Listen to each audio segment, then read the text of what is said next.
अस्सलाम वालेकुम व्यूवर्स, कैसे हैं आप लोग सब। उम्मीद करती हूँ आप लोग सब खैरियत से होंगे, बहुत खुश होंगे। तो इतने दिनों के बाद मैं आपके लिए एक और व्लॉग लेकर हाजिर हो गई हूँ। तो जनाब भोलू जा रहे हैं अपनी नानी के घर से अपने घर वापसी। तो जब भोलू साहब जो है वो अपनी नानी के घर पे थे तो उनके बाबा जानी जो है वो अपने दोस्तों के साथ 10 नंबरी रेस्टोरेंट मज़े करने चले गए खाना खाने के लिए। तो भाई मैंने कहा कि हमें भी 10 नंबरी रेस्टोरेंट लेकर जाएं, हम भी तो देखें कि वहाँ का खाना कैसा है। हम तो कभी गए नहीं। तो उन्होंने कहा चलो मैं आपको लेकर चलता हूँ। तो वापसी में हम बस 10 नंबरी रेस्टोरेंट आ गए। और ये जो है वो उनका ग्राउंड सिटिंग एरिया है 10 नंबरी का।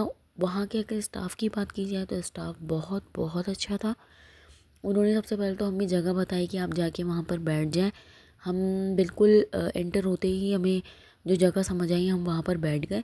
उसके बाद उन्होंने हमें मेन्यू कार्ड दिया। मेन्यू कार्ड में बहुत कुछ था, रोल्स, बर्गर्स, रैप्स, शवरमा और सैंडविचेस थे बहुत सारे। और आपको जो है वो कॉफ़ी वगैरह और जितनी भी कोल्ड चीज़ें, आइसक्रीम, ये सब चीज़ें, कश्मीरी चाय, ये सब कुछ वहाँ पे मिल जाएगा। तो भोलू जो है यहाँ पर अपनी स्पून के साथ खेल रहा था, कभी गिरा रहा था। और मेरा भोलू जो है वो जब जब कोई चीज़ गिराता है तो वहाँ का स्टाफ इतना अच्छा था कि वो मतलब फ़ौरन से उठा के जो है वो चेयर पे रख देता कि बस मतलब वहाँ पे मतलब बहुत अच्छा स्टाफ था, मुझे बहुत अच्छा लगा। अच्छा, हम लोग नीचे बैठे थे तो मैंने अपने हस्बैंड से कहा कि ज़रा हम ऊपर जाके भी देखते हैं कि ऊपर का किस तरह का एरिया है। तो हम ऊपर आए तो ऊपर का भी बहुत अच्छा एरिया बना हुआ था। और यहाँ पर भी मतलब सिटिंग का एरिया इन्होंने बनाया हुआ था फर्स्ट फ्लोर पे। लेकिन फिर मैंने अपने हस्बैंड से बोला नहीं नहीं, मुझे नीचे ही बैठना है, नीचे ही सही लग रहा था। तो हम लोग दोबारा से नीचे उतर कर आ गए। तो हम लोगों ने जो है वो अपना ऑर्डर भी प्लेस कर दिया था, जो जो हमें खाने का मूड था। तो बस हम वेट ही कर रहे थे। और खाना भी कोई ऐसा नहीं कि घंटों में आया हो। आई थिंक आधे घंटे में इस तरह से आ गया था खाना। और यहाँ पर भोलू जो है वो अपने बाबा जानी के साथ थोड़ा खेल रहे थे। और मुझे जो है ना वो इस रेस्टोरेंट की जो है ना डेकोरेशन देखकर बहुत ऐसा एक सुकून सा महसूस हो रहा था। मतलब बहुत ही अच्छा पीस माहौल था वहाँ पर, कोई शोर शराबा नहीं। आप खामोशी से बैठ के अपना मील जो है वो एंजॉय कर सकते हैं। यहाँ पे हमारा जो है वो खाना भी आ चुका था और भूख बहुत तेज़ लगी हुई थी। तो हमने सैंडविचेस ऑर्डर किए थे और बिहारी बोटी रोल ऑर्डर किया था हम लोगों ने। और एक हमने जो है वो बीफ बिहारी रोल ऑर्डर किया था और एक चिकन मायो चीज़ रोल ऑर्डर किया था। और वो बहुत मज़े के थे भाई, बर्गर लाजवाब था।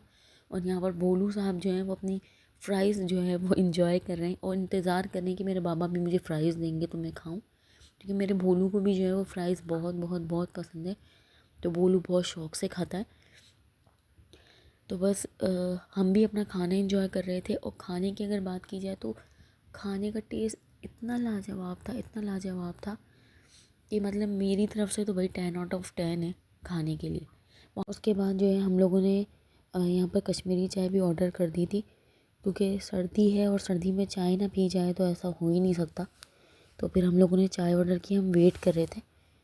और चाय जब वो लेकर आए तो भोलू के बाबा का रिएक्शन कुछ यूँ था।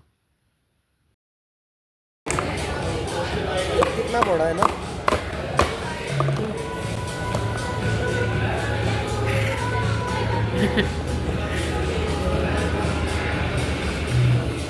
कश्मीरी चाय का कप जो है वो छोटा तो था, लेकिन वो ना छोटा पैकेट बड़ा धमाका।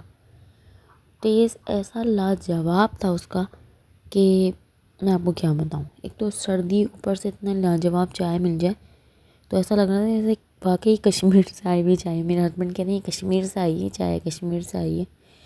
तो उस फिर हमें बहुत मज़ा आया, हमने खाया पिया इंजॉय किया। उसके बाद जो है वो हम अपने घर की तरफ रवाना हो गए और हमने टाटा बाय बाय कर दिया 10 नंबरी रेस्टोरेंट को। फिर जाते हुए भोलू ने जो है वो कुछ कार्टून इंजॉय किया, क्योंकि कार्टून देखे बगैर तो भोलू रह ही नहीं सकता। तो मुझे दीजिए इजाज़त, अपना बहुत सारा ख्याल रखिएगा। अल्लाह हाफ़िज़।